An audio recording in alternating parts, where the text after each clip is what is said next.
Hello friends, welcome back everyone, welcome to my channel. तो चलिए एक और टेस्ट लगाते हैं, ठीक है। जो एग्ज़ाम होने वाला है यूपी बीडीओ में, ठीक है। जो यूपी बीडीओ का एग्ज़ाम होने वाला है और जो एसएससी एमटीएस और जो जीडी की वैकेंसियाँ आई हुई हैं, ठीक है। तो उसका एग्ज़ाम के लिए ये very very most important test होगा, ठीक है। और इसमें हम देखेंगे मिक्स, ठीक है। मिक्सर है ये, इतिहास के, हिस्ट्री के, ठीक है। हिस्ट्री वगैरह है और इसमें पॉलिटी, ज्योग्राफी सब कुछ है, ठीक है। मिक्स है और A1 क्वालिटी का ये लगभग क्वेश्चन होंगे, ठीक है। तो चलिए विदाउट वेस्टिंग द टाइम, ठीक है। और एक बात और बता दूं, जो ये इनकी जो क्वेश्चनों की मार्किंग है, ठीक है, नंबरिंग है, ये थोड़ी ऊपर नीचे होगी, तो आप इस पर फोकस मत करना, ठीक है।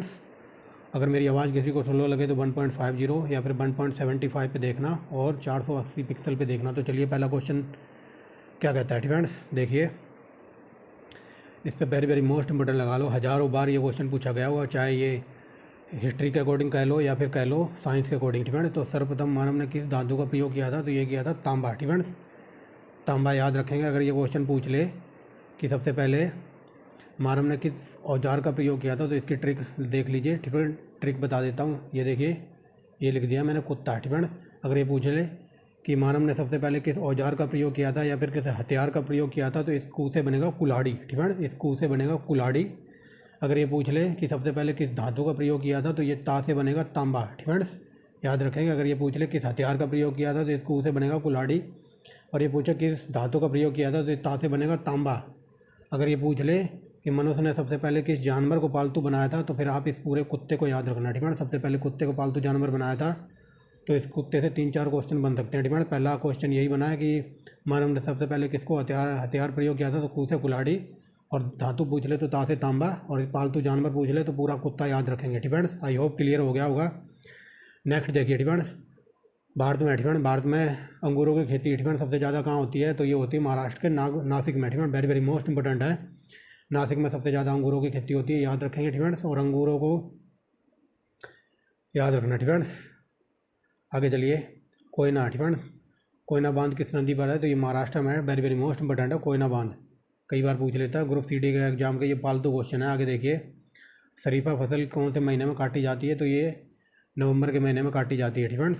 आगे देखिए, ऑस्कर अवार्ड, ऑस्कर अवार्ड प्रदान किया जाता है, तो ये national academy of motion picture and sciences के द्वारा प्रदान किया जाता है, ठीक है। समझ गए होगे।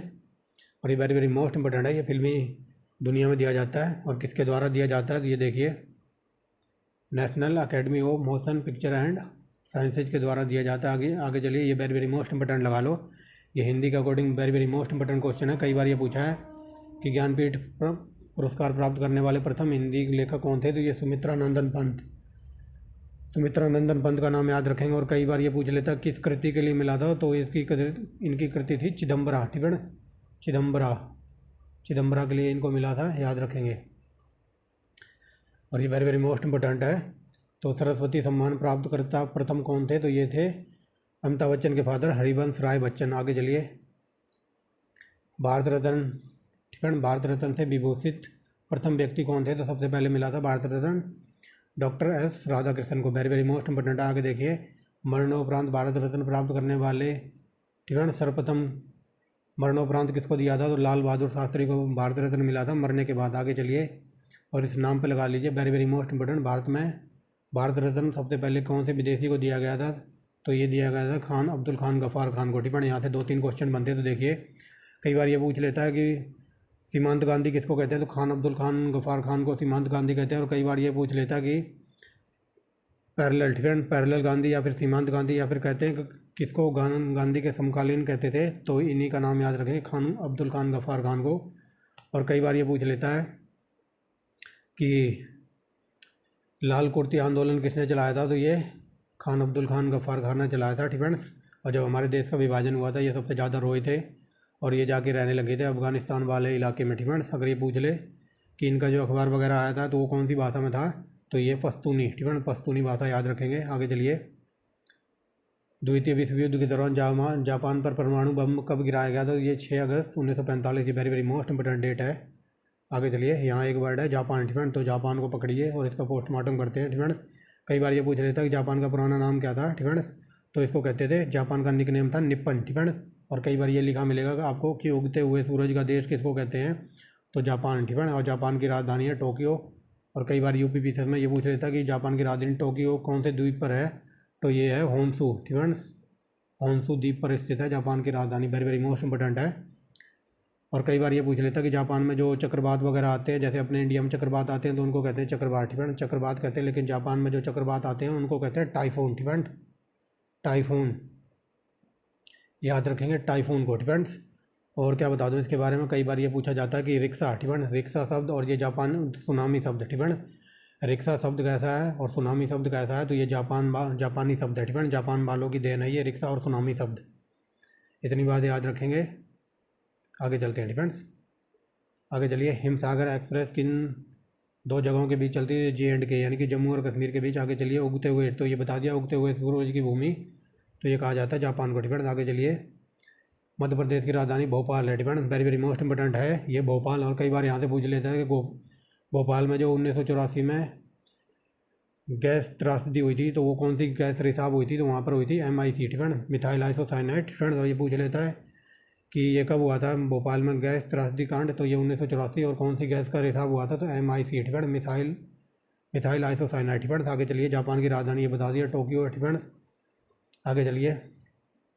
विश्व का सबसे बड़ा देश है, तो ये रूस है। ठीक है, रूस ऐसा देश है जो यूरोप में भी लगता है और एशिया में भी टच होता है। ठीक है, याद रखेंगे। आगे देखिए। ठीक है, रूस की राजधानी मॉस्को है। ठीक है, और ये पूछ ले क्या कहते हैं, विश्व का सबसे बड़ा हीरा उत्पादक देश कौन सा है, तो रूस। ठीक है, और रूस की राजधानी है मॉस्को, जिसको कहते हैं 5 बंदरगाहों। ठीक है, या फिर 5 नगरों का पत्तन। ठीक है, 5 नगरों का पत्तन या फिर 5 बंदरगाहों का पत्तन, तो ये रूस की राजधानी मॉस्को को कहते हैं। ठीक है, और रूस का सबसे बड़ा रेलवे मार्ग है जिसको कहते हैं ट्रांस साइबेरियन रेल मार्ग, जिसकी लंबाई कई बार पूछ लेता है, तो ये है 9289। ठीक है, 9289 किलोमीटर। और ये किसको जोड़ता है, तो ये व्लादिवोस्टोक को। ठीक है, ये मॉस्को को या मॉस्को को व्लादिवोस्टोक तक जोड़ता है। ठीक है, याद रखेंगे। और ये कई जगह लिखा मिलेगा आपको, व्लादिमीर से एक सेकंड।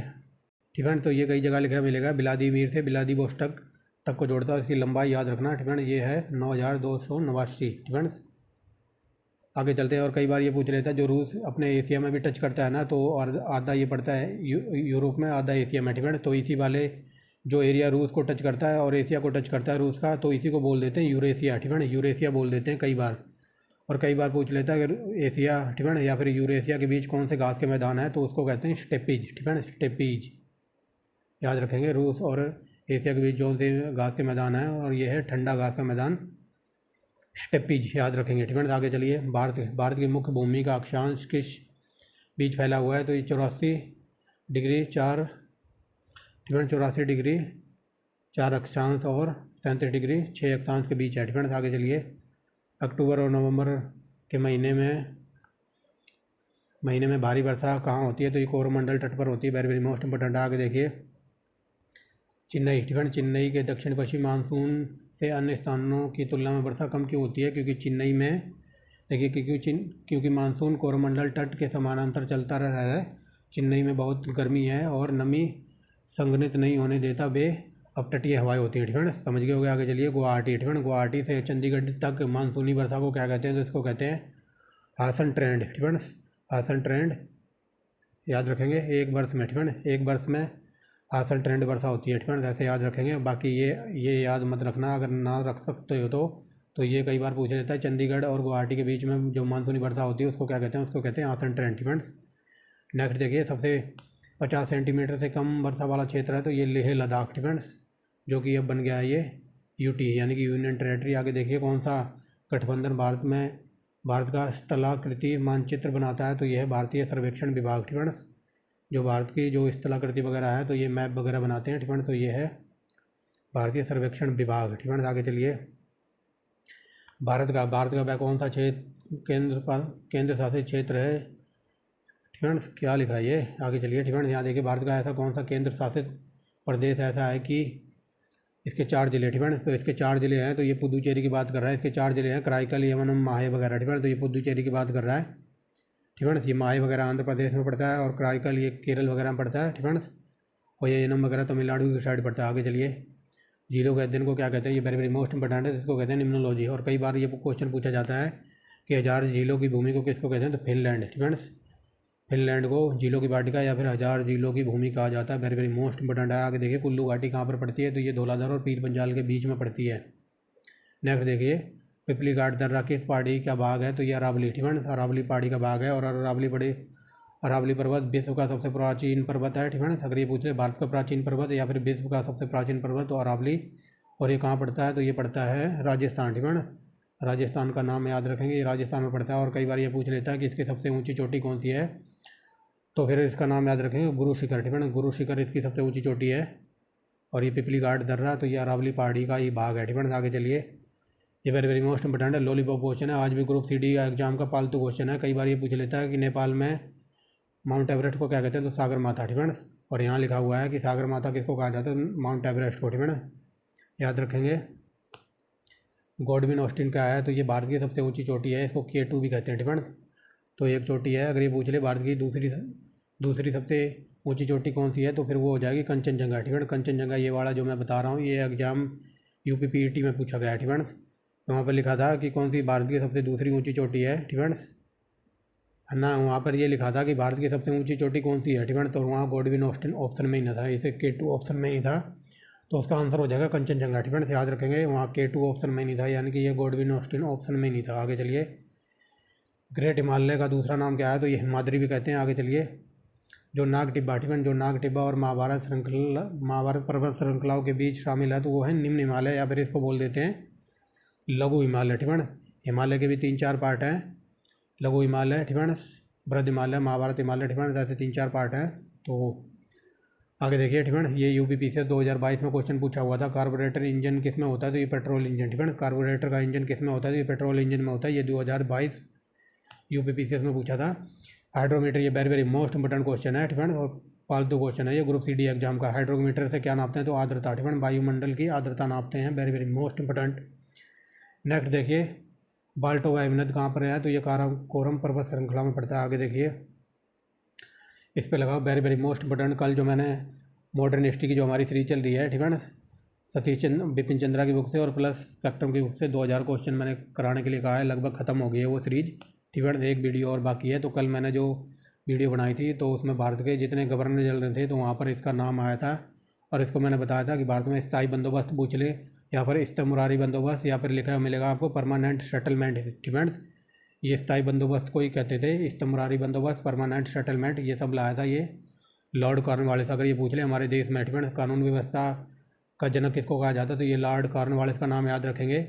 लॉर्ड कॉर्नवालिस आज हमारे देश में जितने पुलिस स्टेशन वगैरह हैं, कोर्ट कचहरी हैं, न्यायालय वगैरह हैं, या IAS PCS ऑफिसर हैं, SDM वगैरह, IAS वगैरह, तो ये सब इसी ने स्थापित किया था, ठीक है ना। इसीलिए इसको भारत में कानून व्यवस्था का जनक कहा जाता है। ये very very most important question है, ठीक है। और कई और डीप में चलते हैं, ठीक है इसको। और कई बार ये पूछ लेता कि जो आंग्ल मैसूर युद्ध हुआ था, ठीक है, आंग्ल मैसूर युद्ध कब हुआ था, तो ये 1793 में हुआ था, ठीक है। और ये हमारे देश में कब आया था, तो ये आई थिंक 1784-85 में आया था। ये 1793 तक रहा था। तो तीसरा आंग्ल मराठा, ठीक है, आंग्ल और मैसूर युद्ध तो लॉर्ड कॉर्नवालिस के काल में हुआ था। ये वेरी वेरी मोस्ट इंपोर्टेंट है, ठीक है, याद रखेंगे।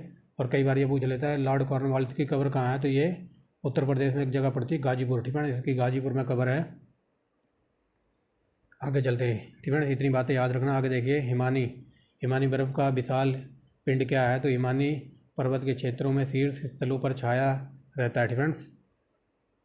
ठीक है, समझ गए वो इस क्वेश्चन को। यहाँ पर देखिए, ये पूछ रहा है कि जो हिमानी या फिर ग्लेशियर का बर्फ़ का विशाल पिंड कहाँ है, तो ये हिमानी पर्वत की श्रेणियों के शीर्ष स्थलों पर छाया रहता है, ठीक है।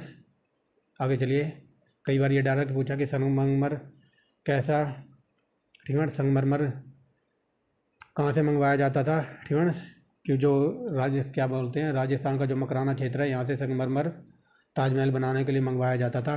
और कई बार ये पूछ लेता है संगमरमर किसका कैसा रूप है, तो ये कायांतरित रूप है, ठीक है, कायांतरित शैल है संगमरमर, याद रखना, वेरी वेरी मोस्ट इंपोर्टेंट है, ठीक है। कई बार ये डायरेक्ट पूछा है कि संगमरमर कैसी शैल है, तो ये कायांतरित शैल है, ठीक है। आगे चलिए, पृथ्वी, ठीक है, 1 घंटे में पृथ्वी 15 डिग्री देशांतर घूमती है। आगे चलिए, देखिए, ये very very most important question है, ठीक है।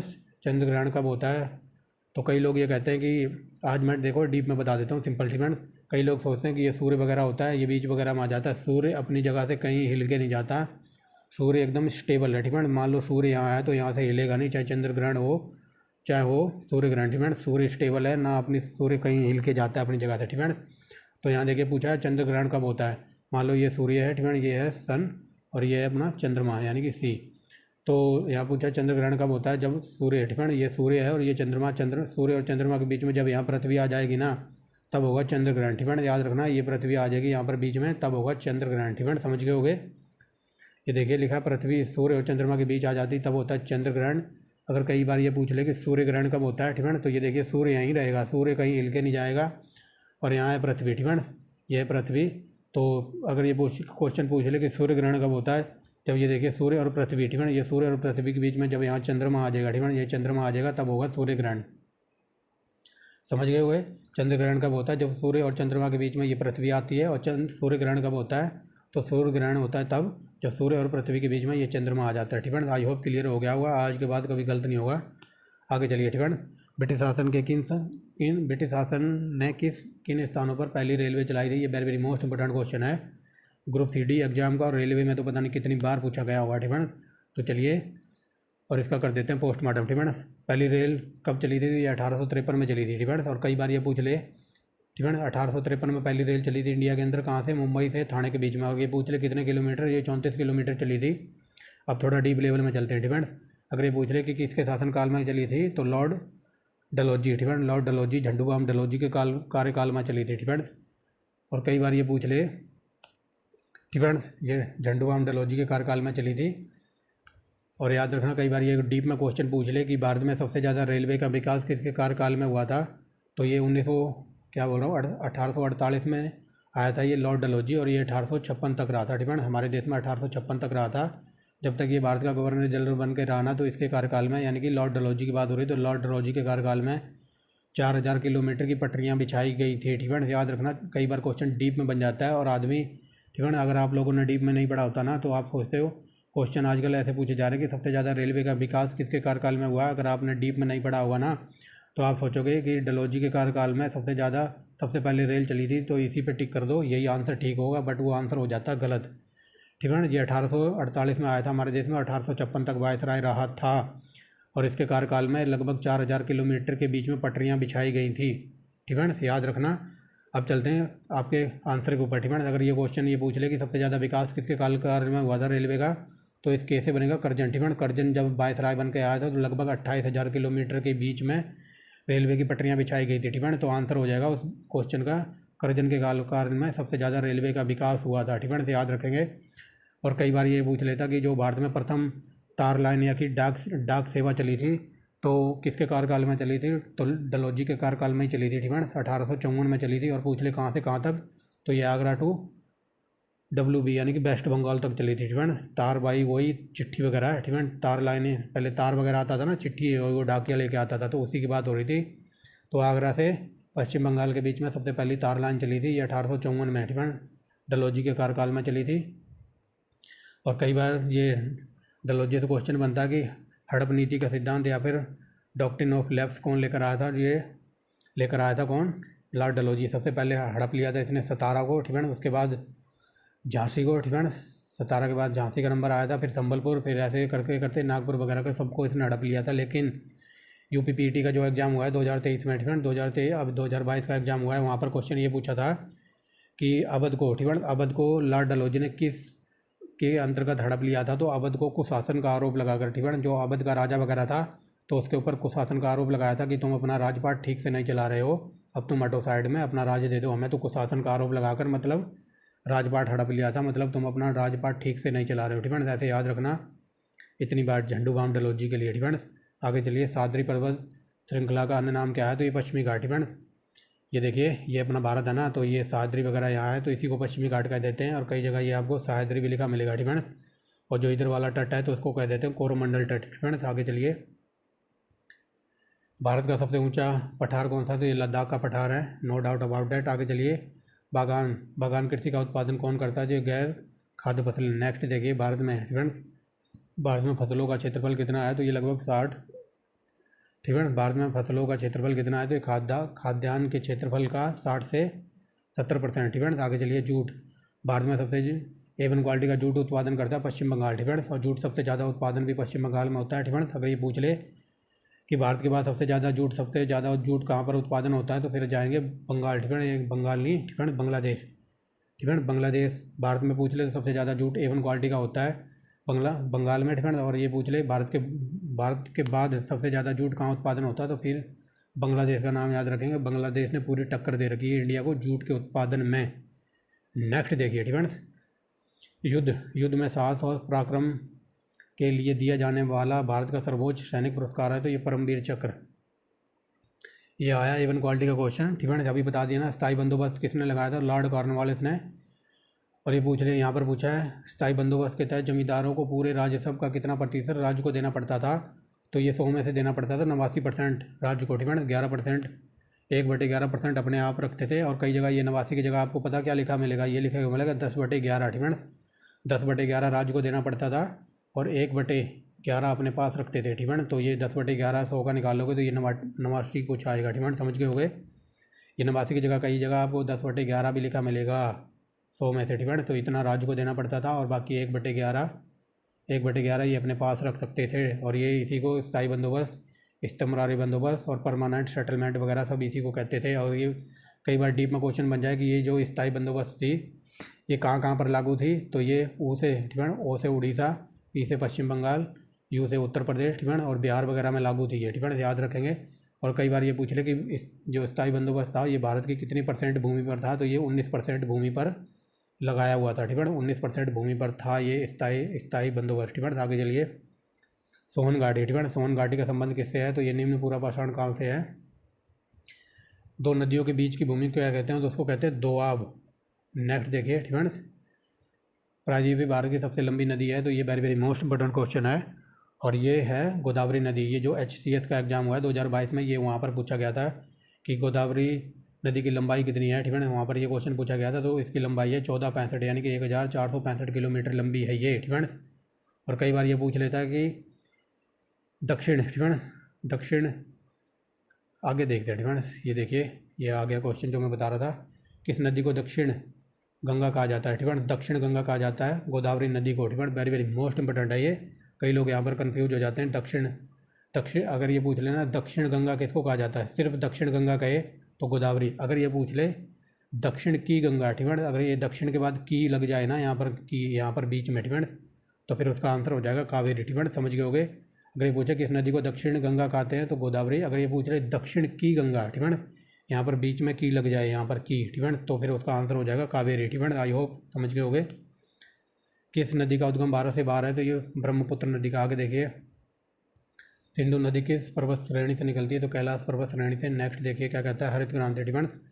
हरित क्रांति शब्द का प्रयोग किस उच्च उत्पादन को इंगित करने के लिए किया जाता है, तो ये प्रति हेक्टेयर कृषि उत्पादन को बढ़ाने के लिए, ठीक है।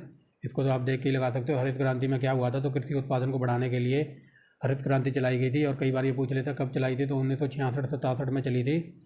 और कई बार ये पूछ लेता हरित क्रांति शब्द दिया किसने था, तो ये नॉर्मन बोरलॉग, ठीक है। वर्ल्ड वाइड लेवल पर बात करें तो नॉर्मन बोरलॉग का नाम आता है, लेकिन हमको याद रखना है इंडिया का भी, ठीक है। तो इंडिया में हरित क्रांति कौन लेकर आया था, तो ये थे MS स्वामीनाथन, ठीक है, MS स्वामीनाथन याद रखेंगे। और कई बार ये पूछता है कि जब हरित क्रांति आई थी इंडिया में सबसे ज़्यादा किसका उत्पादन बढ़ गया था, तो गेहूँ, ठीक है, गेहूँ का उत्पादन बढ़ गया था। और चावल का, ठीक है, चावल का उत्पादन बढ़ गया था, ठीक है, याद रखेंगे चावल। और कई बार ये क्वेश्चन पूछ लेता है कि हरित क्रांति कहाँ कहाँ आई थी, तो हरियाणा, ठीक है, P से बनेगा पंजाब, और ये UP से बनेगा उत्तर प्रदेश। और ये उत्तर प्रदेश ऑप्शन में ना हो तो कई जगह ये आपको पश्चिमी उत्तर प्रदेश भी लिखा मिलेगा, ठीक है। तो याद रखना हरियाणा, पंजाब और पश्चिमी उत्तर प्रदेश, या फिर डायरेक्ट उत्तर प्रदेश याद रखना। और कई बार ये पूछ लेता है डीप लेवल में कि जब हरित क्रांति चली थी तो सबसे ज़्यादा किस फसल के उत्पादन में कमी आई थी, ठीक है। तो जो मोटे अनाज हैं जैसे दाल वगैरह होगी, ठीक है, दाल होगी, और ये बाजरा हो गया, ठीक है, मक्का वगैरह हो गया, तो ये जो मोटे अनाज हैं तो इनकी फसलों में कमी आई थी और सबसे ज़्यादा बड़ी थी गेहूँ की और चावल की फसल। नेक्स्ट देखिए, ये बता दिया है, ठीक है, ये भी बता दिया है हरित क्रांति में गेहूँ, ठीक है। आगे चलिए, ये very very most important question है, ग्रुप CD का एग्जाम में पालतू क्वेश्चन है ये। भूकंप कैसे क्वेश्चन ऐसे पूछा जाता है कि भूकंप की तीव्रता, ठीक है, भूकंप की जो तीव्रता किससे नापते हैं, तो ये रिक्टर स्केल से मापते हैं, ठीक है। और यहाँ पर पूछा रिक्टर स्केल का निर्माण किसने किया था, तो ये चार्ल्स फ्रांसिस रिक्टर ने किया था 1935 में, ठीक है। हजारों बार क्वेश्चन ये बना हुआ कि भूकंप की तीव्रता किससे नापते हैं, तो रिक्टर पैमाने से या रिक्टर स्केल से। और इसका निर्माण किसने इसको बनाया था, चार्ल्स पैरसर रिएक्टर ने, ठीक है, 1935 में बनाया था। आगे चलिए, समान भूकंपीय तीव्रता वाले स्थानों को मिलाने वाली रेखाएं कहलाती, तो ये कहलाती समभूकंपीय रेखाएं, ठीक है। नेक्स्ट देखिए, भारत को कितने भूकंपीय क्षेत्रों में विभाजित किया गया, तो 4 में, ठीक है। ये देखिए, सेकंड, थर्ड, फोर्थ, फिफ्थ, ठीक है, 4 भूकंपीय क्षेत्रों में विभाजित है, ठीक है। अब चलते थोड़ा जियोग्राफी की तरफ। संसार का सबसे सर्वोच्च ज्वालामुखी कौन सा है, तो ये है कोटोपैक्सी, इक्वाडोर, ठीक है। कोटोपैक्सी इक्वाडोर में है, ये सबसे सक्रिय ज्वालामुखी या फिर ऊंचा ज्वालामुखी बोल लो, ठीक है। ये देखिए, A1 क्वालिटी का क्वेश्चन आया, ठीक है। विश्व का या फिर संसार का सबसे ऊंचा जलप्रपात कौन सा है, तो ये एंजिल जलप्रपात है, वेनेजुएला में, ठीक है। वेरी वेरी मोस्ट इंपॉर्टेंट है, कई बार ये पूछ लेता है कि ये एंजिल जलप्रपात कहाँ पर है, तो ये वेनेजुएला में है और ये संसार का सबसे ऊंचा है। और कई बार डीप में यूपीपीसी में कई बार ये पूछ लेता है ये कौन सी नदी पर है, तो ये कैरोनी, ठीक है, कैरोनी नदी पर है, कैरोनी, ठीक है, याद रखना, कैरोनी नदी पर। और कई बार ये पूछ लेता है कि लानोज के घास के मैदान को क्या कहते हैं, ठीक है, क्या बोल रहा हूँ मैं, ठीक है, वेनेजुएला के घास के मैदान को कहते हैं लानोज, ठीक है, लानोज, याद रखेंगे, ठीक है। लानोज घास के मैदान पाए जाते हैं वेनेजुएला में। कई बार पूछ लेते हैं ब्राज़ील के घास के मैदान को क्या कहते हैं, तो उसको कहते हैं कैंपोज। और अर्जेंटीना के घास के मैदान को कहते हैं पैम्पास, ठीक है। और उत्तरी अमेरिका के घास के मैदान को कहते हैं प्रेरीज। और कई बार डीप में क्वेश्चन ये बन जाए कि विश्व की रोटी की डलिया किसको कहते हैं, अगर ऑप्शन में हो प्रेरीज घास का मैदान अमेरिका, ठीक है, तो आप अमेरिका पे लगा सकते हैं। लेकिन अगर ऑप्शन में अमेरिका ना हो तो आप लगाएंगे यूक्रेन पे, ठीक है, यूक्रेन पे लगाएंगे, क्योंकि रोटी की डलिया यूक्रेन को भी कहा जाता है, ठीक है। अगर यूक्रेन भी ऑप्शन में ना हो तो आप लगाएंगे रूस के ऊपर, ठीक है। और कई बार यूपीपीसी में यहाँ से डीप में क्वेश्चन बना कि ऐसे कौन से देश हैं जो चुकंदर से चीनी बनाते हैं, तो यूक्रेन, ठीक है, यूक्रेन का नाम याद रखेंगे, ये यूक्रेन चुकंदर से चीनी बनाता है। और अगर यूक्रेन ऑप्शन में ना हो तो आप रूस पे भी लगा सकते हैं, ठीक है। आगे चलिए, आगे देखिए, ठीक है, जो मैं बोल रहा हूँ ना एक्स्ट्रा फैक्ट जो बोल के बता रहा हूँ वो ध्यान से सुनना, हज़ारों बार यहाँ से क्वेश्चन पुट कर देता है, ठीक है। ये लगभग 140 क्वेश्चन है, लेकिन 140 की जगह मैं आपको 240 करा दूंगा बोल बोल के, ठीक है। आगे चलिए, ज्वार भाटा के कारण समुद्री जल स्तर में उत्पन्न अंतर को क्या कहते हैं, तो ये इसको कहते हैं ज्वारीय परिसर, ठीक है, या फिर इसको इंग्लिश में देखिए टाइडल रेंज। आगे देखिए, सूर्य के, ठीक है, सूर्य के प्रकाश से हमारे शरीर को कौन सा विटामिन मिलता है, विटामिन डी, ठीक है, विटामिन डी, इसलिए थोड़ी बहुत देर नहा के धूप में भी बैठना चाहिए, ठीक है, सूर्य का प्रकाश लेना चाहिए। अगर विटामिन डी अगर आपको और चाहिए तो आप खाइए अंडा, ठीक है, अंडे की तरी में विटामिन डी होता है। और खाइए मछली, ठीक है, मीठा मछली में भी विटामिन डी होता है। आगे चलिए, ठीक है, हेलीपुच्छल तारा, ठीक है, तो ये 76 वर्ष बाद दिखाई देगा। और कई बार यहाँ से डीप में क्वेश्चन बन जाता है कि जो हेलीपुच्छल तारे होते हैं तो इनकी पूंछ किस दिशा में होती है, जब ये दिखाई देते हैं तो इनकी पूंछ होती है सूर्य की तरफ, ठीक है, सूर्य की तरफ इनकी पूंछ होती है। ये कई बार डीप में क्वेश्चन बन जाता है कि हेलीपुच्छल तारा 76 वर्ष बाद दिखाई देते हैं तो इनकी पूंछ उस टाइम किस दिशा में होती है, तो ये सूर्य की तरफ।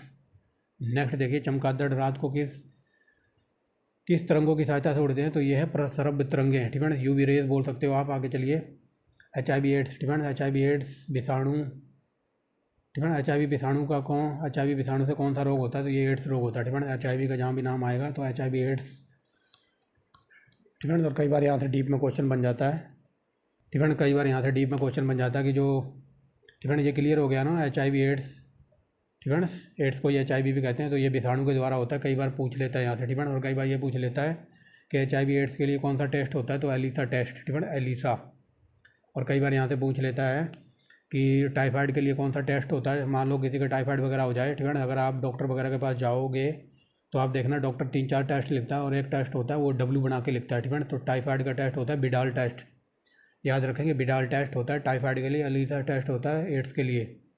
रक्त का थक्का, ठीक है, रक्त का थक्का जमने के लिए विटामिन के, ठीक है, विटामिन के वेरी वेरी मोस्ट इंपॉर्टेंट है रक्त का थक्का जमने के लिए।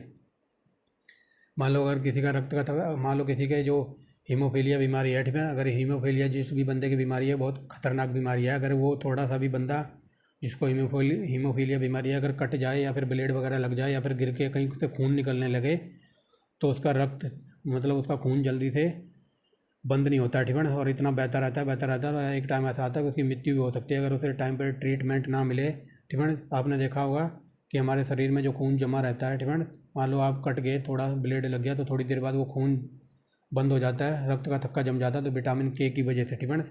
और यहाँ से कई बार ये पूछ लेता है कि कौन से विटामिन जल में घुलनशील है, तो ये विटामिन बी और सी जल में घुलनशील है। और कई बार ये पूछ लेता है कि वसा में घुलनशील विटामिन का नाम बताइए, ठीक है। तो विटामिन कौन कौन से हैं, तो ये बी सी तो हटा दो, ये पानी के हैं, ठीक है। बाकी कौन से विटामिन बच गए, तो विटामिन ए, डी, के, ई, ठीक है।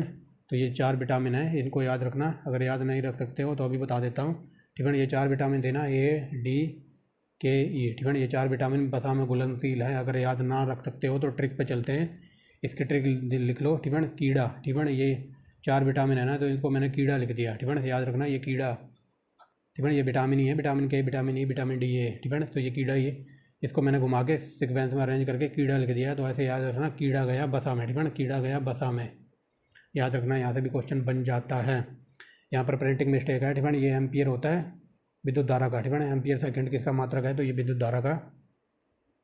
और कई बार डायरेक्ट पूछ लेता है कि विद्युत धारा का एसआई मात्रक क्या है, तो ये एम्पियर, ठीक है। याद रखेंगे ये एसआई मात्रक। लाफिंग गैस, ये लॉलीपॉप क्वेश्चन है, नाइट्रस ऑक्साइड को कहते हैं लाफिंग गैस। आगे देखिए, बाह्य चुंबकीय प्रभावों से वैज्ञानिक यंत्रों की रक्षा की जाती है, तो लोहे कवर से, ठीक है। लोहे का कवर वगैरह चढ़ा दिया जाता है। आगे चलिए, परमाणु बिजली घरों में किस प्रकार का न्यूक्लियर अभिक्रिया होती है, तो परमाणु बिजली घरों में न्यूक्लियर संयंत्र की अभिक्रिया होती है। आगे चलिए, वेरी वेरी मोस्ट इंपोर्टेंट लगाओ। गैसों के दाब के लिए गैसों का दाब किस यंत्र से नापा जाता है, जिसको कहते हैं मैनोमीटर, ठीक है। मैनोमीटर। आगे चलिए, ये देखिए आ गया ना, ठीक है।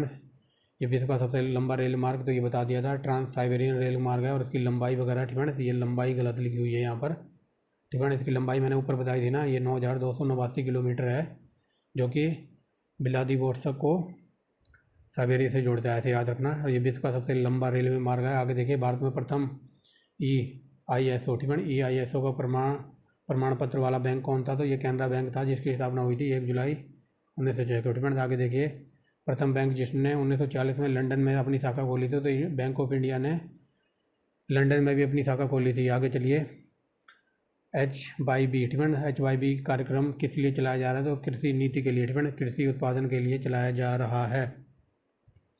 इसको पकड़िए, ठीक है। चावल का कटोरा भारत, ठीक है, चावल का कटोरा भारत के किस राज्य को कहते हैं, तो ये कहते हैं आंध्र प्रदेश को चावल का कटोरा। अगर ये पूछ ले हरियाणा का, ठीक है, हरियाणा का चावल का कटोरा किसको कहते हैं, फिर कैसे बनेगा, करनाल, ठीक है। करनाल डिस्ट्रिक्ट को हरियाणा का कटोरा, चावल का कटोरा, ठीक है। हरियाणा का चावल का कटोरा हरियाणा का पेरिस, ठीक है, विभिन्न नामों से जाना जाता है, याद रखेंगे, ठीक है। यहाँ पर पूछा भारत का चावल का कटोरा, तो आंध्र प्रदेश, और हरियाणा का चावल का कटोरा बासमती चावल के लिए करनाल डिस्ट्रिक्ट A1 क्वालिटी का है, ठीक है। आगे चलिए, ठीक है। अगर ये पूछ ले इस चावल का, ठीक है, चावल का मुख्यालय वगैरह कहाँ है, जो चावल का मुख्यालय या फिर केंद्र वगैरह कहाँ पर है, तो आप कच्चे चावल खाओगे ना, तो ऐसे कटक कटक की आवाज़ आएगी ना, कटक कटक की, ठीक है, कटक कटक की। तो ऐसे ही याद रखना, जो चावल का संस्थान वगैरह है तो वो कटक में, ठीक है, कटक में पड़ता है, कटक। तो कच्चे चावल खाओगे कटक कटक की आवाज़ आएगी, तो ऐसे याद रख सकते हो। ऑपरेशन फ्लड, तो ये दुग्ध उत्पादन से संबंधित है। वर्गीज कुरियन के जन्मदिन पर चलाया गया था ये ऑपरेशन फ्लड, ठीक है। और कब पूछ रहे, तो 1970 आई थिंक वो डेट थी। आगे चलिए, क्रिसिल का पूर्ण रूप क्या है, तो ये क्रेडिटिंग रेटिंग एजेंसी, ठीक है, क्रेडिट रेटिंग एजेंसी, ठीक है। मान लो आप बैंक से लोन लेने जाते हो ना, तो बैंक वाले एक सिविल फाइल तैयार करते हैं, ठीक है। और वो सिविल फाइल जो तैयार करते हैं, तो उसी को कहते हैं क्रिसिल, ठीक है। सिविल फाइल तैयार होगी तो उसमें आपका जो भी रेटिंग वगैरह आएगी, ठीक है, तो उस रेटिंग के हिसाब से आपको दिया जाता है लोन।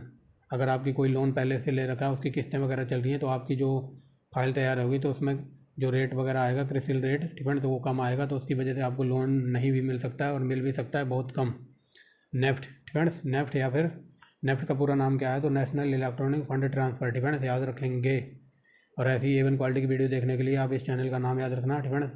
अगर वीडियो अच्छी लग रही हो तो आप सब्सक्राइब कर सकते हो, लाइक कर सकते हो और शेयर कर सकते हो। आगे चलिए, अब चलते हैं थोड़ा हिस्ट्री की तरफ, ठीक है। आगे देखिए, किसने अपने पुत्र पुत्री को बौद्ध धर्म का प्रचार करने के लिए श्रीलंका भेजा था, ये लॉलीपॉप क्वेश्चन है, हज़ारों बार क्वेश्चन पूछा गया है। तो ऐसा किया था अशोक ने, ठीक है।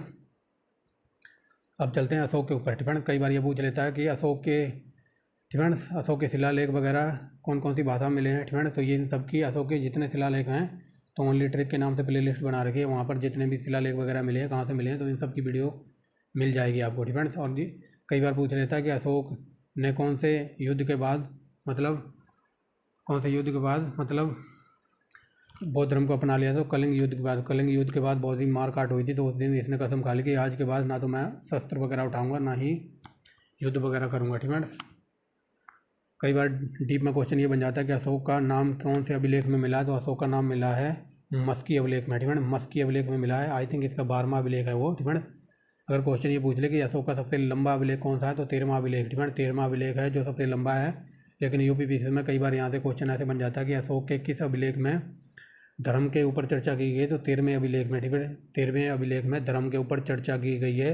और अशोक का नाम लिखा मिलता है 12वें शिलालेख में, मस्की का अभिलेख था। और कई बार ये क्वेश्चन पूछ लेता है कि अशोक ने पशुओं को, ठीक है, पशुओं की बलि, और अशोक पशुओं की बलि मतलब पशुओं की बलि ना चढ़ाने का अभिलेख, या फिर पशुओं को ना मारने के बारे में कौन से अभिलेख में बताया गया है, तो प्रथम अभिलेख में, पहले अभिलेख में। और कई बार ये क्वेश्चन डीप में बन जाता है कि अशोक ने कौन से अभिलेख में ये कहा कि सारी प्रजा मेरे पुत्र हैं, ठीक है। तो ये पहले अभिलेख में ही बताया गया है, ठीक है। इतनी बात याद रखना। और कई बार ये पूछ लेता है कि अशोक के शिलालेखों को सबसे पहले पढ़ा किसने था, तो जेम्स प्रिंसेप ने 1837 में, ठीक है। अशोक की जो भाषा वगैरह थी तो वो अरामाइक, ब्राही भाषा, ठीक है, अरामाइक, ग्रीक, ब्राही भाषा वगैरह थे, ठीक है। तो याद रखेंगे।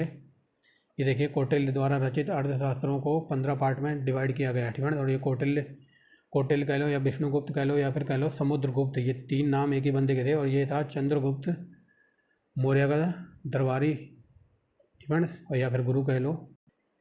नेक्स्ट देखिए क्या कहता है, अशोक का अभिलेख भारत के अलावा तो अफगानिस्तान में भी पाया गया है इसका अभिलेख, ठीक है। नेक्स्ट देखिए क्या कहता है, किस अभिलेख में अशोक ने घोषणा की है कि सभी मनुष्य मेरे बच्चे हैं, तो ये बता दिया। प्रथम अभिलेख में इसने कहा था, और प्रथम अभिलेख में ही जानवरों की बलि के ऊपर प्रतिबंध लगाया गया था। आगे चलिए, किस स्थान से अशोक के शिलालेखों के लिए पत्थर लिया जाता था, चुनार से पत्थर जाता था इसके अभिलेखों के लिए, ठीक है। आगे देखिए, किस महीने में मौर्यों का राजकोषीय वर्ष आरंभ होता था, तो ये जुलाई, ठीक है। और हिंदी भाषा में कहें तो ये आषाढ़ में, ठीक है। जैसे सरकार का, ठीक है, जैसे गवर्नमेंट है तो गवर्नमेंट का मतलब नया साल कब से स्टार्ट होता है, तो ये 1 अप्रैल से 31 मार्च तक, ठीक है। ऐसे यहाँ पर पूछा है कि मौर्यों का राजकोषीय वर्ष आरंभ होता, तो ये आषाढ़ यानी कि जुलाई महीने से आरंभ होता था। नेक्स्ट देखिए क्या कहता है, किस जैन ग्रंथ ने समुद्रगुप्त को जैन धर्म अपनाने के लिए उल्लेख मिलता है, तो ये परिविशिष्ट पर्व से, ठीक है। याद रखेंगे, ठीक है। कई जगह ये पूछ लेता है कि किस जैन धर्म, मतलब कि जैन धर्म से प्रभावित होकर चंद्रगुप्त मौर्य ने वो जैन धर्म अपना लिया था, तो उसका नाम हो जाएगा उपगुप्त, ठीक है। उपगुप्त था आई थिंक उसका नाम। और कई बार यहाँ पर डीप में क्वेश्चन ये पूछ लेता है कि ऐसा कौन सा मौर्य वंश का शासक था जिसने मतलब अपने जीवन के अंतिम वर्षों में जैन धर्म को अपना लिया था और श्रवणबेलगोला में अपने प्राण त्याग दिए थे, तो ये था चंद्रगुप्त, ठीक है। चंद्रगुप्त ने अपने जीवन के लास्ट वर्षों में जैन धर्म को अपना लिया था। और उपासना, ठीक है, उपासना मतलब उपवास रखे या फिर फास्ट रख के अपने ज़िंदगी त्याग दी थी, या फिर मर गए थे, ठीक है। तो लास्ट के वर्षों में इन्होंने जैन धर्म अपना लिया था, और ये फास्ट रख के अपनी मतलब आँख फास्ट रखते रखते मतलब इन्होंने अपनी देह त्याग दी थी, ठीक है। से याद रखेंगे। और कहाँ पर, तो कर्नाटक में श्रवणबेलगोला में, ठीक है, याद रखेंगे। और कई बार यहाँ से पूछ लेता है कि जैन धर्म में, ठीक है, पूर्ण ज्ञान को क्या कहते हैं, तो उसको कहते हैं कैवल्य, ठीक है, कैवल्य। ये यूपीपीसीएस का पूछा हुआ क्वेश्चन है, जैन धर्म में पूर्ण ज्ञान को कहते हैं कैवल्य, ठीक है, याद रखेंगे। और कई बार यहाँ से जो जैन धर्म के कितने तीर्थकर हुए हैं, तो ये 24 तीर्थकर हुए हैं, पहला, दूसरा, 23वां और 24वां तो आपको टिप ऑफ द टंग होना चाहिए। 24वां तो सबको पता होगा कौन है, महावीर, ठीक है। 22 में थे आई थिंक ऋषभनाथ, ठीक है। और पहले वगैरह थे तो आई थिंक ये अजीतनाथ वगैरह, या फिर, ठीक है। तो मैं अगली वीडियो में बताऊँगा इन 24 के नाम। आगे चलिए, ठीक है। बाकी 24वां तो याद रखना, 23वां याद रखना, 24 में थे महावीर वगैरह, ठीक है। आगे चलिए, चंद्रगुप्त मौर्य का संघर्ष किस यूनानी शासक से हुआ था, तो ये सेल्यूकस, ठीक है। आगे चलिए, एरियन ने चंद्रगुप्त मौर्य को क्या नाम दिया था, तो ये था सेंड्रोकोटस, ठीक है। आगे चलिए, किस ग्रंथ में समुद्रगुप्त के लिए, क्या बोल रहा हूँ मैं, ठीक है, किस बुक में चंद्रगुप्त के लिए कुलहीन शब्द का प्रयोग किया गया है, तो मुद्रा राक्षस, ठीक है। वेरी वेरी मोस्ट इंपॉर्टेंट है ये बुक। कई बार ये पूछ लेता है मुद्रा राक्षस किसने लिखी है, तो विशाख दत्त, नाम याद रखेंगे, विशाख दत्त। अब चलते हैं आगे। नेक्स्ट देखिए क्या कहता है, चंद्रगुप्त के बाद किसने शासन किया था, तो बिंदुसार ने किया था। नेक्स्ट देखिए, ठीक है। नेक्स्ट देखिए, बिंदुसार किस संप्रदाय का अनुयायी था, तो ये आजीवक संप्रदाय से सपोर्ट करता था। आगे चलिए, किस विद्वान ने बिंदुसार को 16 राज्यों का विजेता कहा था? तो ये तारानाथ ने। ठीक है, यहाँ पर थोड़ी प्रिंटिंग मिस्टेक है, यहाँ आना था न। ठीक है, किस विद्वान ने। अशोक गद्दी पर कब बैठा था? ये 269 में बैठा था और ये मर गया था 297 में। ठीक है, 97 में इसकी मृत्यु हो गई थी। अशोक की माता का नाम क्या था? तो ये था शुभद्रांगी। आगे चलिए, दादा साहब फाल्के पुरस्कार दिया जाता है? तो ये सूचना एवं प्रसारण मंत्रालय, गवर्नमेंट ऑफ इंडिया के द्वारा। आगे चलिए, ठीक है, भारत की पहली महिला कैबिनेट मंत्री कौन थी? तो ये राजकुमारी अमृता कौर। आगे देखिए, तीनों सेनाओं का सर्वोच्च कमांडर कौन होता है? तो भारत का राष्ट्रपति। नेक्स्ट देखिए, यूटीआई बैंक वर्तमान में किस नाम से जानते हैं? तो इसको एक्सिस बैंक। ठीक है, अगर ये पूछ ले एक्सिस बैंक का पुराना नाम क्या था? तो यूटीआई बैंक, और वर्तमान में कहते हैं इसको एक्सिस बैंक, और इसकी स्थापना 1993 में हुई थी। तो देखिए, स्वामी विवेकानंद का जन्म 12 जनवरी को हुआ था। इन्हीं की याद में राष्ट्रीय युवा दिवस मनाया जाता है 12 जनवरी को। नेक्स्ट देखिए, किस ग्रंथ में किस ग्रंथ में दक्षिण भारत के आक्रमणों का पता चलता है? तो ये दक्षिण भारत के जो आक्रमण वगैरह हुए थे, तो ये तमिल ग्रंथ अहनानूर में पता लगता है। ठीक है, अहनानूर है एक तमिल ग्रंथ, तो उसमें दक्षिण भारत पर आक्रमणों का पता चलता है। कई बार यहाँ से डीप में क्वेश्चन बन जाता है कि दक्षिण भारत पर हमले किसने करवाए थे सबसे ज़्यादा? तो हमले करवाए थे अलाउद्दीन खिलजी ने। ठीक है, और भेजा किसको था? तो ये भेजा था मलिक काफूर को। ठीक है, मलिक काफूर ने पूरे दक्षिण भारत को जीत लिया था। लेकिन कई बार डीप में क्वेश्चन ये बन जाए कि मलिक काफूर ने छोटा नागपुर का क्षेत्र वगैरह है, तो वहाँ पर भी आक्रमण किया था, तो वहाँ का प्रमाण कहीं नहीं मिलता है। ठीक है, तो दक्षिण भारत पर इसने आक्रमण किए थे, तो इसका उल्लेख मिलता है तमिल ग्रंथ अहरनानूर में। लेकिन इसने जो नागपुर वाला जो छोटा नागपुर पठार वगैरह एरिया है, तो वहाँ पर इसका कोई प्रमाण नहीं मिलता। किसका? मलिक काफूर का। ठीक है, मलिक काफूर एक हिजड़ा था, पैसे थे, और इसको 1000 दिनार में खरीदा था। कई बार लिखा मिलेगा आपको 1000 दिनारी के इसको कहते थे, तो मलिक काफूर। ठीक है, और ये वो बता दिया, चंद्रगुप्त मौर्य की मृत्यु हुई थी 297 में। ठीक है, 297 याद रखेंगे। एक सेकंड रुको।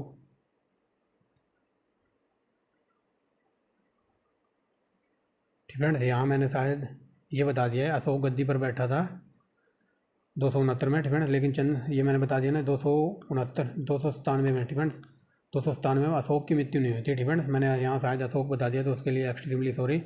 297 में चंद्रगुप्त मौर्य की मृत्यु हुई थी। ठीक है, अब चलते हैं क्वेश्चन पे। ठीक है, तो वहाँ थोड़ा फ्लो में कुछ ज़्यादा ही बता दिया था। ठीक है, तो ये 297 में चंद्रगुप्त मौर्य का ही मृत्यु हो गई थी। तो ये चाणक्य कहाँ के प्रोफेसर थे? तो तक्षशिला विश्वविद्यालय में पढ़ाते थे।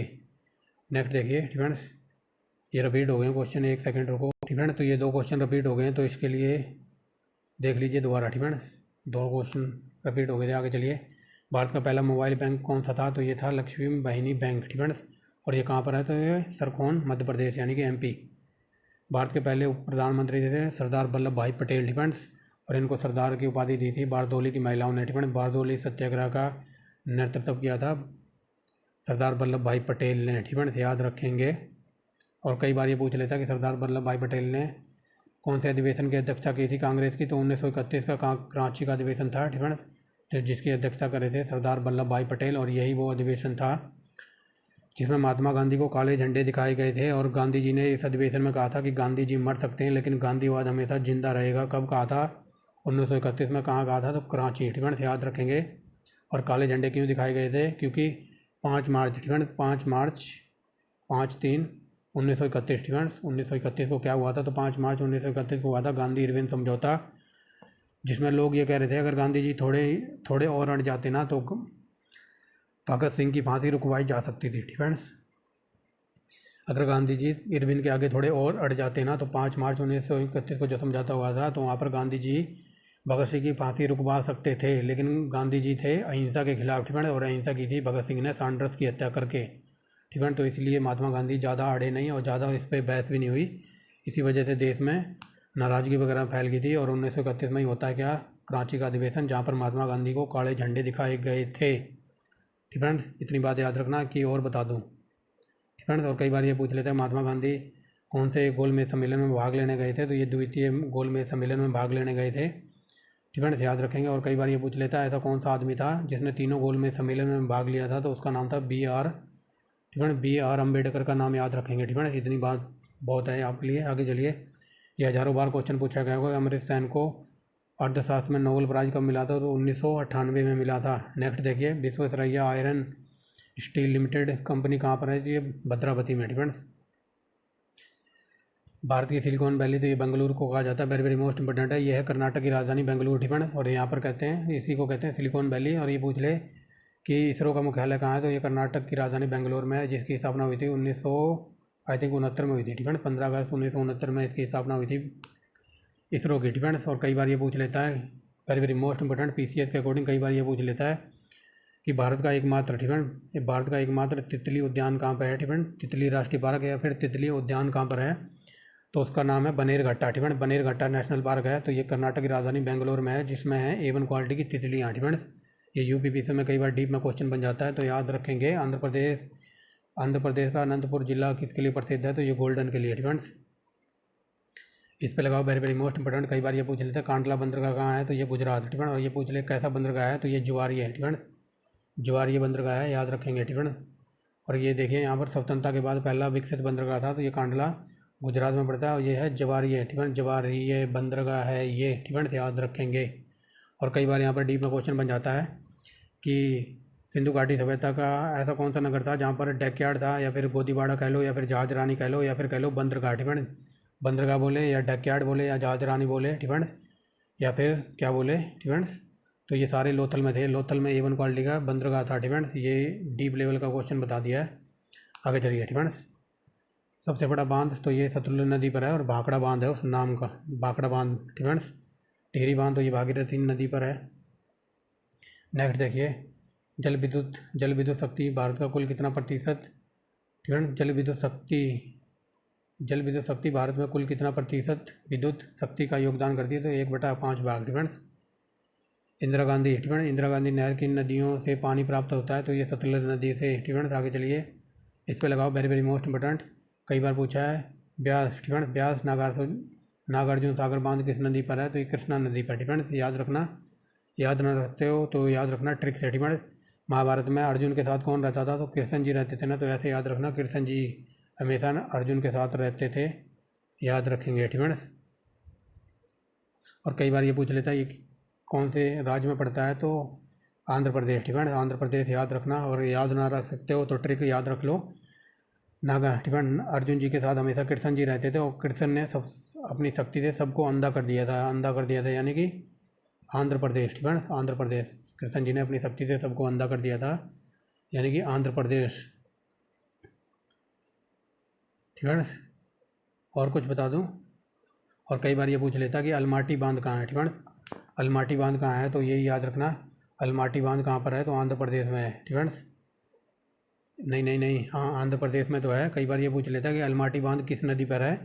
तो कृष्णा नदी पर ही है वो अलमाटी बांध भी। फ्रेंड्स, ऐसे याद रखना ना, कृष्ण जी जब छोटे थे तो माटी खाते थे ना, तो ऐसे याद रख लेना, अलमाटी बांध कृष्णा नदी पर है। कहाँ पर है? तो आंध्र प्रदेश में, क्योंकि कृष्ण जी ने अपनी शक्ति से सबको अंधा कर दिया था। ऐसे याद रखोगे तो लाइफ टाइम तक भूलोगे नहीं। आगे चलिए, ये लॉलीपॉप क्वेश्चन है, ग्रुप CD का पालतू क्वेश्चन। सरदार सरोवर बांध परियोजना, तो ये नर्मदा नदी पर है। फ्रेंड्स, ये क्वेश्चन फिर रिपीट हो गया है। फ्रेंड्स, तो ये देख लीजिए, 1969 में रिपीट नहीं हुआ है। फ्रेंड्स, यहाँ पर क्वेश्चन ये पूछा जा रहा है कि अर्थशास्त्र के क्षेत्र में नोबेल पुरस्कार कब से दिया जा रहा है? तो 1969। Friends, very very most important है। पहले ये मिलता था 5 क्षेत्रों में। फ्रेंड्स, फिर 1969 से नोबेल प्राइज़ मिलने लग गया अर्थशास्त्र क्षेत्र में भी। फ्रेंड्स, कई बार ये पूछ लेता है कि अर्थशास्त्र के क्षेत्र में नोबेल प्राइज़ कब से मिल रहा है? तो 1969। या फिर कई बार ये पूछ लेता है कि किस वर्ष अर्थशास्त्र को नोबेल प्राइज़ में ऐड कर लिया गया था? तो 1969। फ्रेंड्स, क्वेश्चन घुमा के भी पूछ सकता है। और कई बार यहाँ से डीप में क्वेश्चन बना है कि 1969 में भारत के कितने बैंकों का राष्ट्रीयकरण हुआ था? तो 14 बैंकों का राष्ट्रीयकरण किया गया था, याद रखेंगे। फ्रेंड्स, और दूसरी बार कब किया गया था? तो 1980 में कितने बैंकों का राष्ट्रीयकरण हुआ था? तो 5 बैंकों का। फ्रेंड्स, याद रखेंगे। और क्या बता दूं 1969 से? फ्रेंड्स, 1969 में बता दिया ना क्या हुआ था। तो ये 1969 में इसरो की स्थापना हुई थी। फ्रेंड्स, नेक्स्ट देखिए क्या कहता है, सुब्रमण्यम चंद्रशेखर को किस क्षेत्र में नोबेल प्राइज़ मिला था? इनको फिजिक्स यानी कि भौतिकी। एशिया का नोबेल प्राइज़ तो रेमन मैग्सेसे पुरस्कार को कहते हैं। फ्रेंड्स, आगे देखिए, संसद किससे बनी है? तो लोकसभा, राष्ट्रपति और राज्यसभा से। फ्रेंड्स, आगे चलिए, प्रारूप समिति के अध्यक्ष कौन थे? तो ये BR Ambedkar. Very very most important है ये क्वेश्चन। आगे चलिए, चंद्रगुप्त के बाद किसने शासन प्राप्त किया था? तो बिंदुसार बैठा था। फ्रेंड्स यहाँ से देखिए, वहाँ 2-3 क्वेश्चन रिपीट हो गए थे, इसलिए थोड़ा बंक कर दिया। फ्रेंड्स देखिए, ग्लोबल इलेक्ट्रिक व्हीकल आउटलुक कब जारी हुआ था? तो 2021 से। फ्रेंड्स आगे चलिए, किसके काल में मतलब स्त्री और पुरुष इक्वल थे, मतलब इधर मेल और ये इक्वल टू फीमेल, तो ये बराबर किसके काल में थे? तो गुप्त काल में। फ्रेंड्स गुप्त काल को स्वर्ण भारत का स्वर्ण युग कहा जाता है, और कई बार क्वेश्चन ये बन जाता है कि किस काल में मंदिर बनने स्टार्ट हो गए थे इंडिया के अंदर? गुप्त काल में। फ्रेंड्स नेक्स्ट देखिए, चंद्रगुप्त ने औषधि, फ्रेंड्स चंद्रगुप्त में क्या बोल रहा हूँ मैं? फ्रेंड्स गुप्त काल में औषधि शास्त्र का प्रमुख विद्वान कौन था? तो ये बाणभट्ट। फ्रेंड्स यहाँ पर पूछा गुप्त काल में औषधि शास्त्र का प्रमुख विद्वान कौन था? तो ये बाणभट्ट नहीं था। फ्रेंड्स यहाँ गुप्त काल की बात हो रही है तो ये बाणभट्ट ही आएगा। फ्रेंड्स और कई बार ये पूछ ले कि कनिष्क के काल में कौन कौन थे? तो चरक। फ्रेंड्स चरक का नाम याद रखेंगे, चरक और सुश्रुत। फ्रेंड्स और नागार्जुन वगैरह, तो ये सब कनिष्क के दरबार में थे। फ्रेंड्स आगे चलिए, गुप्तकालीन आर्थिक दशा की प्रमुख विशेषता क्या थी? तो उद्योग धंधे व कृषि को प्रोत्साहन। नेक्स्ट देखिए, चंद्रगुप्त द्वितीय ने कब विक्रमादित्य की उपाधि धारण की थी? तो शकों को हराने के बाद। फ्रेंड्स शकों को मिटाने के बाद या फिर हराने के बाद चंद्रगुप्त ने विक्रमादित्य की उपाधि धारण की थी। फ्रेंड्स और कई बार ये क्वेश्चन डीप में बन जाता है कि चंद्रगुप्त की उपाधि कौन सी थी? विक्रमादित्य। विक्रमादित्य याद रखेंगे, विक्रमादित्य। फ्रेंड्स अगर ये चंद्रगुप्त ऑप्शन में ही ना हो तो कई बार ये पूछ लेता है चंद्रगुप्त ऑप्शन में ना हो कि विक्रमादित्य की उपाधि किसने धारण की थी? तो हेमू का नाम याद रखेंगे, हेमू। फ्रेंड्स हेमू ने भी चंद्रगुप्त क्या बोल रहा हूँ विक्रमादित्य की उपाधि धारण की थी। फ्रेंड्स याद रखेंगे, अगर दोनों ही ऑप्शन में हो तो आप चंद्रगुप्त पे लगाएंगे पहले। फ्रेंड्स अगर ये ऑप्शन में ना हो तो आप हेमू पे लगाएंगे। फ्रेंड्स हेमू ने भी उपाधि धारण की थी विक्रमादित्य की, जो कि अंतिम हिंदू सम्राट था जो कि मारा गया था फ्रेंड्स युद्ध में। Friends very very most important है, यहाँ से कई बार क्वेश्चन पूछ लेता है कि हेमू का जन्म कब हुआ था? तो रेवाड़ी। फ्रेंड्स हरियाणा में एक डिस्ट्रिक्ट पड़ता है रेवाड़ी, तो ये यहाँ पर इसका जन्म हुआ था, और ये अंतिम हिंदू सम्राट था जो दिल्ली की गद्दी पर बैठा था। फ्रेंड्स याद रखेंगे, और कई बार ये क्वेश्चन बन जाता है कि ऐसा कौन सा हिंदू शासक था जो युद्ध क्षेत्र में मारा जाने वाला पहला शासक था? तो ये हेमू ही युद्ध में मारा गया था। फ्रेंड्स इसकी आँख में तीर वगैरह लग जाता है, तो याद रखेंगे ये पानीपत की दूसरी लड़ाई यानी कि 1556 की बात हो रही है।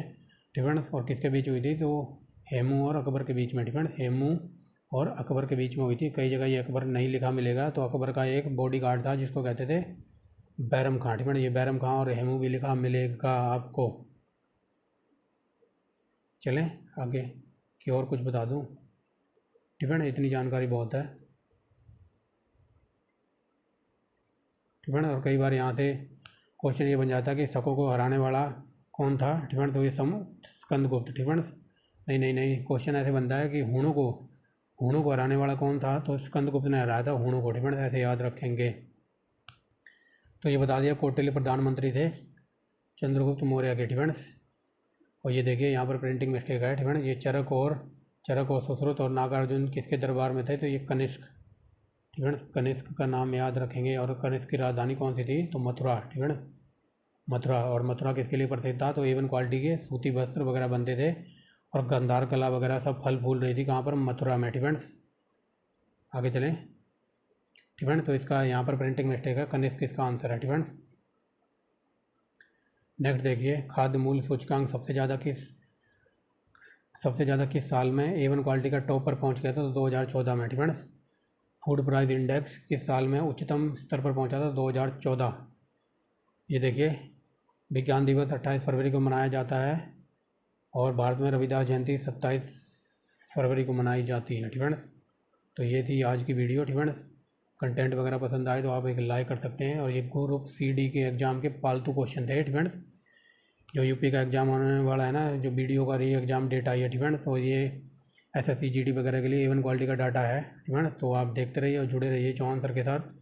तो thanks for watching the video and wait for next video. Friends इससे पहले मैंने मॉडर्न हिस्ट्री की फ्रेंड्स 2 वीडियो अपलोड की हैं, और तो आप उन्हें जाके देख लेना। A1 क्वालिटी का डाटा वहाँ मिल जाएगा आपको। फ्रेंड्स तो thanks for watching the video and wait for next video. Content वगैरह पसंद आता है तो आप एक लाइक कर सकते हैं, चैनल को सब्सक्राइब कर सकते हैं ऐसी ही A1 क्वालिटी की वीडियो देखने के लिए।